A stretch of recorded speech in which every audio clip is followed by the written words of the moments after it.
He fed a hidden giant Apache woman for 20 years. Then he learned why she fears us, territory of New Mexico, a rancher's. Hands carried the same wooden bowl twice a day, every day for 2 decades. The first meal went to his table. The second disappeared into a locked barn that no one was allowed to enter. When people asked what he kept in there, Lyle Traz would just say the lock was rusted shut, but locks don't rust for 20 years. And men don't waste food on empty barns. Inside that barn lived someone the world had tried to forget, someone who had seen what civilized men do when they think no one is watching, and the truth about why she hid from us would break. Everything Lyle thought he knew about the people he called neighbors. The sun hadn't cleared the ridge when Lyle struck the match. The stove caught with its usual reluctant groan, and he set the pot to boil, 2 bowls on the counter, always 2, one for him, one for the barn. The routine had become as natural as breathing. Stir the oats, add the dried meat, pour the water, wait. His hands moved with the certainty of a man who had done this exact thing 7,300 times, 20 years, not a single morning missed, not when his back gave out that winter, not when fever left him shaking for a week, not once. People in town said Lyle Traz was the loneliest man in the territory. They were wrong. Lonely men talked to themselves. Lyle had someone to talk to. She just never answered. He filled both bowls and covered one with a cloth. The walk to the barn took less than a minute, but he always paused at the door, listening, making sure no one had followed, making sure she was still there. 3 knocks, pause, 2 more. The signal never changed. From inside came a sound like stone sliding on wood, heavy, deliberate. She was awake. The door opened just enough for him to slip through, then closed behind him with a solid thud. The darkness inside was thick, cut only by thin strips of light bleeding through the wall boards. He could see her outline sitting on the wooden crate where she always sat, tall, broad-shouldered, impossibly still. He set the bowl on the workbench and stepped back, giving her space. She never took the food while he watched. She needed to feel safe first. Lyle sat on the floor with his back against the wall the way he always did. He could feel her eyes on him. Even in the dark, he knew she was studying him, deciding if today was the day she trusted him a little more or pulled back a little further. After 20 years, she still looked at him like he might change his mind, like he might become what she feared most. He never asked her why. Some questions have answers that destroy the person who hears them. So he just sat there in the quiet the way he had every morning since he found her. Since the day he made a promise, he still wasn't sure he could protect her from them, from us, from the people who had given her a reason to hide. He heard her move, the soft scrape of the bowl being lifted, the sound of her eating. Slow, careful, like every bite might be her last. Lyle closed his eyes and let the silence settle. This was his life now, a secret that grew heavier every year, a woman who flinched at the sound of voices, a truth he didn't understand. But outside the barn, something had changed. Fresh hoof prints circled the property line, deep, purposeful. Someone had been watching, and whoever they weren't passing through. Lyle felt his chest tighten. The prints meant questions were coming, questions he couldn't answer without putting her in danger. He stood slowly, careful not to startle her. She stopped eating. He could feel her tension rising like heat in the room. She always knew when something was wrong, always. He wanted to tell her it would be fine, that he would handle it, but the words felt like lies even before he spoke them. So he just nodded once, the way he always did when he was leaving. She didn't move, didn't make a sound, but when he reached the door, he heard it, barely a whisper, a single word in a language he didn't fully understand. It sounded like a warning. He stepped outside and locked the barn behind him. The sun was higher now, burning off the morning cold. In the distance, he could see dust rising from the main road. Riders, 3 of them, heading straight for his property. And Lyle Traz realized with cold certainty that after 20 years of silence, the world had finally come. Looking for what he had been hiding, Lyle walked to the front porch and waited. The riders were taking their time, moving at a pace that said they had nowhere else to be, that made them dangerous. Men in a hurry make mistakes.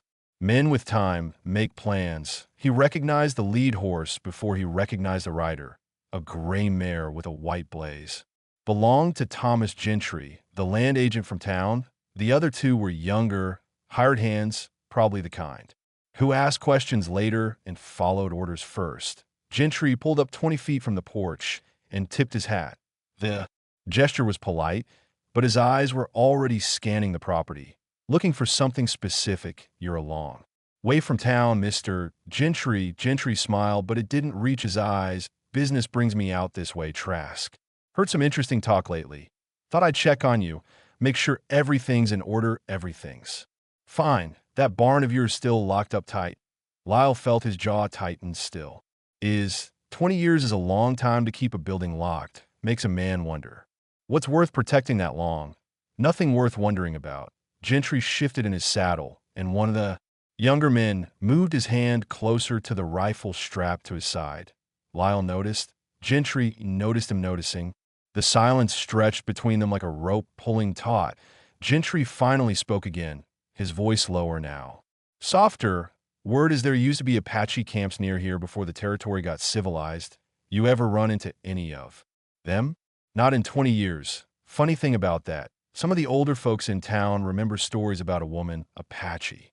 Woman, taller than most men, strong as 3 men, they said, caused quite a stir before she disappeared.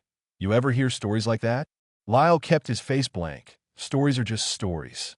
Sure they are, but sometimes stories are the only thing left when people don't want to remember the truth. Gentry leaned forward, resting his forearm on the saddle horn. His tone changed, became almost friendly. "Look, Trask, I'm not here to cause trouble, but there are people who think that woman might still be alive, people who have reasons to want her found, important reasons, and if someone was hiding her, well, that would be a problem, a big problem. I don't know anything about any woman." Gentry studied him for a long moment, then nodded slowly. "All right, I believe you for now, but I'll be back this way just to check, make sure everything stays quiet." He turned his horse, and the other two followed, but before they rode off, Gentry looked back over his shoulder. "One more thing, you got any dogs on this property?" "No. Shame. Dogs are good protection, especially for a man living alone. You never know when you might need help keeping strangers away." The words hung in the air like smoke. Lyle watched them ride off until they disappeared over the ridge. Then he turned and walked straight to the barn. His hand was shaking. He unlocked the door and stepped inside. She was standing now, pressed against the far wall. Her breathing was fast, shallow. She had heard the voices, heard the horses, and she knew what it meant. Lyle looked at her in the dim light, really looked at her, and saw the fear in her eyes. The same fear she had carried for 20 years. The same fear that kept her hidden while the world moved on. "Without her, they're coming back," he said quietly. "And next time they won't. Just ask questions." Naha didn't move from the wall. Her fingers pressed against the wood so hard the boards creaked. Lyle had never seen her like this. Even on the worst days, she maintained some measure of control. But now, something had broken loose inside her. The visitors had triggered a memory she couldn't push back down. He took a step closer, moving slowly. She tracked his movement with her eyes, but didn't flinch. That was progress after 20 years. She had learned to separate him from the others, to know the difference between a man who fed her and the men who had hunted her. "They know," she said. Her English was broken, thick with an accent that 20 years of isolation hadn't softened. "They know I hear, they suspect. That's different, no?" "Different." She shook her head, and the silver ornament in her hair caught the light. "They always know. They always find." She turned to face him fully, and for the first time, Lyle saw the scars on her arms, clearly long, deliberate, the kind that came from blades, not accidents. How many times they try before? He didn't have an answer. He had found her 20 years ago, half dead in a ravine 3 miles from his property, bleeding, starving, terrified. He had brought her to the barn, given her water, and watched her collapse in a sleep that lasted 2 full days. When she woke, she had refused to leave, refused to let him bring anyone else, refused to explain what had happened to her. All he knew was that someone had hurt her badly enough that she would rather live in a locked barn than risk being seen. Tell me, Lyle said quietly. Tell me what they did. Naha closed her eyes, her jaw worked like she was chewing on words too bitter to swallow. When she finally spoke, her voice was barely a whisper. My people camp near river. 50, maybe 60 women, children, old ones. We have no weapons. We come in peace. She paused and Lyle could see her hands trembling. Soldiers come say, we need move. We say, we go in morning. They say no, now we start. Packing, start moving, then shooting. Start. Ly felt something cold settle in his chest. How many all? She opened her eyes, and they were wet, all of them even. Children, I try to carry little ones. They shoot me. Here, here, here. She pointed to her shoulder, her side, her leg. I fall. They think I dead. I stay still, stay quiet. I hear them laughing while they do it. The silence that followed was suffocating. Lyle had heard stories like this before, whispered in saloons, buried in old newspapers, atrocities that happened when people decided one group was less human than another. But hearing it from someone who had lived through it was different. It made the horror real, immediate, unforgivable. Why didn't you tell anyone? She looked at him like he had asked the stupidest question in the world. Tell who? White men, they the ones who do it. They're the ones who say we animals. They're the ones who chase me after, hunt me. Say I too big, too strong. Say I not normal. Say I'm monster. She wiped her eyes with the back of her hand. I hide because they want me dead, not because I bad, because they bad and they don't want people know what they do. Lyle felt the weight of 20 years pressing down on him, 20 years of protecting her, 20 years of keeping quiet, 20 years of complicity outside. The sun was setting, and in the distance he could see campfire smoke rising. The riders hadn't left. They were waiting, watching, and Lyle knew with absolute certainty that the time for hiding was running out. Lyle didn't sleep that night. He sat on the porch with his rifle across his lap, watching the distant glow of their campfire. They wanted him to know they were there, wanted him to feel the pressure.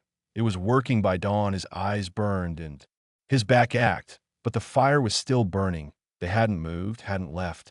They were waiting for him to make a mistake. He stood and stretched, feeling his joints protest. 20 years ago, he could have gone 2 days without sleep and still worked a full day. Now, one night left him feeling like an old man. He walked to the barn and gave the signal. 3 knocks, pause, 2 more. The door opened, and he slipped inside. Naha was awake. She looked like she hadn't slept either. Her eyes were red and her hands kept flexing and unflexing like she was preparing for something. Lyle sat down the bowl of food, but she didn't reach for it. She was staring at him with an intensity that made him uncomfortable. You should leave, she said. Let them take me. You done enough. I'm not leaving. They kill you if you stay. They kill both of us. Lyle shook his head. I made you a promise 20 years ago. I don't break promises. Why?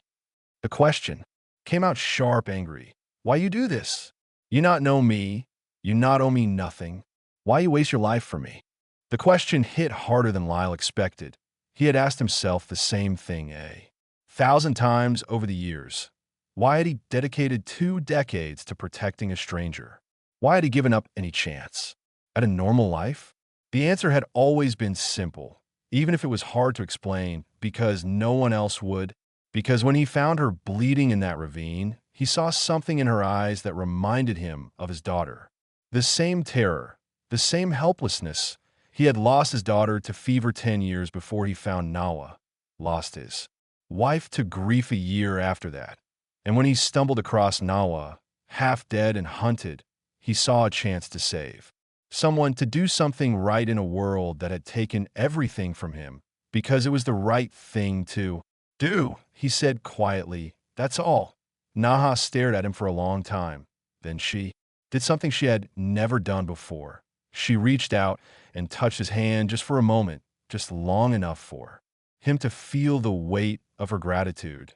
Then she pulled back and picked up the bowl. They sat in silence while she ate. Outside, Lyle could hear horses, more than 3 this time, maybe 6 or 7. They were gathering, building numbers, getting ready for something bigger than a conversation. When Nawa Finished eating. She set the bowl down and stood. She moved to the corner of the barn where she kept her few belongings, a warm blanket, a leather pouch, a knife she had made from a piece of scrap metal. She picked up the knife and turned to face him. If they come, she said, I not hide, I not run, I fight. Lyle felt his chest tighten. You can't fight that many, I know, but I not. Let them take me quiet. Not this time. She looked down at the knife in her hand. Last time I tried to survive this time I die free. The finality in her voice scared him more than the horses outside. He opened his mouth to argue, to tell her there had to be another way, but the words died in his throat because deep down he knew she was right. They were out of options, out of time, out of places to hide, and when the men outside finally made their move, blood was going to spill.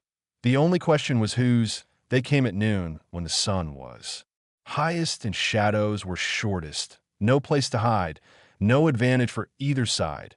Lyle watched them ride in from the porch, 7 men this time, Thomas Gentry in front flanked by 6 others. Some he recognized from town, others were strangers. All of them carried rifles. Gentry dismounted slowly, keeping his hands visible. The others stayed on their horses, forming a loose semicircle around the property. It was a formation designed to surround, not negotiate. Trask, we need to talk. Gentry's voice was calm, too calm, like a man who had already decided how this was going to end. Nothing to talk about. I think there is. See, we did some digging, talked to some old-timers, found out some interesting things about that barn of yours. Gentry gestured toward the locked building. Seems like about 20 years ago, right around the time you started keeping that barn locked, there was a situation, a bad situation, some Apache who refused to relocate. Things got messy. Most of them didn't survive, but one did. A woman, big woman, strong. She got away. Lyle kept his face blank, but his heart was hammering. Now, here's the interesting part. Gentry took a step closer. There's a man willing to pay a lot of money to make sure that woman never talks, never tells her version of what happened that day, because her version might not match the official reports, might make some important people look bad, might raise questions about how things were handled. You understand what I'm saying? I understand you're threatening me on my own property. I'm offering you a choice. Gentry's voice hardened. You open that barn, hand over whatever's inside, and we leave. You keep your land, keep your life. No one has to get hurt. And if I don't, then we open it ourselves, and you don't get to walk away. Lee's hand tightened on the rifle. Behind him, he heard the barn door creak. His blood went cold. Nala was coming out. He wanted to turn to tell her to stay inside, but he couldn't take his eyes off the men in front of him. Gentry heard it too. His hand moved to his weapon. Tell her to stay inside. Traz, last chance. She's not going back in that barn. Naha stepped into the light, and Lyle heard one of the men curse. She was tall, taller than any of them. Her frame broad and powerful. 20 years of hiding hadn't diminished her presence. If anything, the isolation had made her more intimidating. She stood beside Lyle, her knife in her hand, and stared at the men with eyes that held no fear, only recognition, only certainty. You, she said, pointing at Gentry, you there that day, you shoot children, you laugh. Gentry's face went pale. I don't know what you're talking about. Liar. She took a step forward. I see you. I hear you. You say we animals. You say we deserve die. You shoot little girl in my arms. She was 5 winters old. You shoot her in head. Then you shoot me. Leave me for dead. The other men shifted uncomfortably. Some of them were looking at Gentry now with different eyes. Uncertain eyes. Gentry's jaw clenched. She's lying. She's Apache. They all lie. I not lie. Naha's voice rose. I remember every face, every bullet, every scream. You kill 50 people that day, unarmed people, and you smile while you do it. Shut up. Gentry pulled his weapon. Just shut up. Lyle raised his rifle. You point that gun anywhere but the ground and you'll regret it. The standoff hung in the air like smoke. 7 guns against 2. The math was simple, but the truth was messy. And in that moment, Lyle realized something. The men behind Gentry weren't sure anymore. They had come expecting to deal with a criminal, Instead, they were facing a witness. One of the younger men lowered his rifle. His face had gone white. Mr. Gentry, is what she's saying true? Gentry spun on him. Don't listen to her. She's trying to save herself. They all do that. But the damage was done. The doubt had spread like poison. Through the group, another man spoke up, older this time. His voice was rough. I heard stories about what happened out by the river. 20 years back, they said it was self-defense, said the Apache. Attack first? We didn't attack, Na said. Her voice was steady now, strong. We were leaving, packing our things. They came with guns. We had nothing, old people, women, babies, no weapons, no horses ready. We begged them, give us time. They shoot anyway. That's enough. Gentry's hand was shaking on his weapon. You men were hired to do a job, not to listen to stories from a woman who should have died 20 years ago. Maybe she should have lived 20 years ago, the older man said. He looked at Gentry with something close to disgust. Maybe we all should have asked more questions back then. You want to call me a liar? Gentry's voice rose. I was following orders. We all were. Orders from men higher up than any of us. Men who needed the Apache gone, so settlers could move in, so the territory could grow, so all of you could have the lives you have. Now, his face was red now, veins standing out on his neck. Everything we did for progress, for civilization. You did it for money, Nawa said quietly. I hear you talk that day. You say government pay for each Apache gone. You count bodies like counting coins. The silence that followed was absolute. Even the horses seemed to hold still. Lyle could see the calculation happening in each man's eyes. They had come expecting to capture or eliminate a fugitive. Instead, they were being asked to cover up a massacre, to become accomplices to something that had happened before most of them even lived in the territory. The older man was the first to move. He holstered his weapon and turned his horse. I didn't sign up for this. If what she says is true, I want no part of it. Where do you think you're going? Gentry's voice was sharp. You leave now. You don't get paid. Keep your money. The man spat on the ground. I got enough sins to answer for without adding more. He rode off without looking back. 2 others followed, then a 4th. Within moments, only Gentry and 2 younger men remained. The odds had shifted. 7 against 2 had become 3 against 2. Gentry's confidence was cracking. He looked at Lyle with something close to panic. This isn't over. Trask, you think those men won't talk? You think people will believe her over me? Lyle kept his rifle steady. I think the truth has a way of coming out, whether people want to hear it or not. The truth is what powerful men say it is. Gentry's voice was bitter, always has been, always will be, but there was uncertainty in his eyes now, fear. He had lost control of the situation, and he knew it. He backed toward his horse, his weapons still drawn. The 2 younger men followed, their eyes darting between Lyle and Nawa. When they were mounted, Gentry looked at Nawa one last time. You should have stayed dead, he said. Would have been easier for everyone. Easier for you, she replied. Not for truth. They rode off, but Lyle knew this wasn't the end. Men like Gentry didn't give up. They regrouped, planned, came back with more force or different tactics. But for now, the immediate threat was gone. He lowered his rifle and looked at Nawa. She was still standing tall, but her hands were trembling. Are you all right? She nodded, slowly. Then she did something he had never seen in 20 years. She smiled. 3 days passed before anyone else came. Lyle spent them preparing. He reinforced the barn door, stocked extra food and water, made sure his rifle was clean and loaded, but more importantly, he talked to NWA, really talked to her. For 20 years, their conversations had been limited to basic necessities: food, weather, safety. Now, for the first time, they spoke about what came next, about what happened when hiding was no longer an option. You think they come back? Naha asked. She was sitting on the porch with him, something she had never done before. The sunlight on her face made her look younger, less haunted. Gentry will. He has too much to lose. If your story gets out, then we fight again. Maybe Lyle looked out at the horizon, or maybe we do something different. Maybe we tell your story too. People who will listen, people who can do something about it, who listen to Apache woman. Naha's voice was Skeptical. Who believed me over white men? The ones who rode away believed you. That's a start. She considered this. Then shook her head. Even if they believe, what change? My people still dead. Nothing bring them back, no, but the truth matters. Even when it doesn't change the past, it changes the future. Before Nala could respond, they heard horses, but this time it was only one rider, an older woman on a gray mare.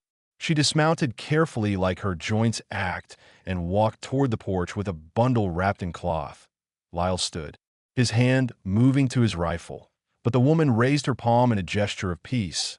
I'm not here to cause trouble, my name is Margaret Wells. My husband was one of the men who rode away 3 days ago. He told me what happened. What that woman said. She gestured to Nawa. I came to hear it myself. Lyle exchanged a glance with Nawa, who nodded slowly. The woman sat on the porch steps, and Nawa told her everything. The camp by the river, the soldiers, the shooting, the bodies, the way she had hidden under the dead, pretending to be one of them until night fell, the way she had crawled for miles, bleeding until Lyle found her. Margaret listened without interrupting. When Nawa finished, the older woman's face was wet with tears. My husband thought maybe she was lying, exaggerating, but I can see it in her eyes. She's telling the truth. Margaret opened the bundle she had brought. Inside was bread, dried fruit, and a clean dress. I know it's not much, but I wanted to bring something to show that not all of us are like Gentry. Na took the bundle carefully like it might break. Thank you. There are others in town who want to hear this, people who remember the stories but were told to forget, people who have questions they were afraid to ask. Margaret stood. If you're willing to talk, I can bring them one at a time. Quiet, safe. Lyle looked at Nawa. This is your choice. Naha stared at the bundle in her hands. For 20 years, she had stayed silent, stayed hidden, let the world forget what had been done to her people. But silence had protected the guilty more than the innocent. And now, for the first time, someone was offering her a chance to be heard. She looked up at Margaret. I talk, she said. I tell truth, all of it. Margaret nodded. I'll bring them, but be careful. Gentry has friends, powerful friends. If he hears people are listening to you, he'll try to stop it. Let him try. Lyle said. We're done hiding. After Margaret left, Noah turned to Lyle. Why you do this? You could send me away, be safe, because 20 years ago, I found you broken and bleeding. I made a choice. I chose to protect you. Now I'm choosing to help you be heard. Those are the only choices that matter. Naha nodded slowly. Then we face what comes together. In the distance, storm clouds were gathering. But for the first time in 20 years, neither of them was afraid of what they might bring. Over the next 2 weeks, 11 people came to hear Nawa's story. Margaret brought them one at a time, always at different hours, always. Careful, a school teacher, a store owner, a widowed farmer, a former soldier who had refused orders years ago and deserted. Each one listened. Each one left changed. Words spread slowly, quietly like water seeping through cracks. People began asking questions about the official reports about what really happened by that river 20 years ago, about how many other stories had been buried under convenient lies.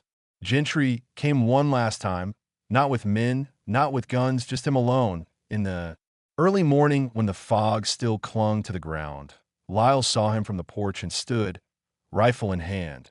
But Gentry didn't dismount.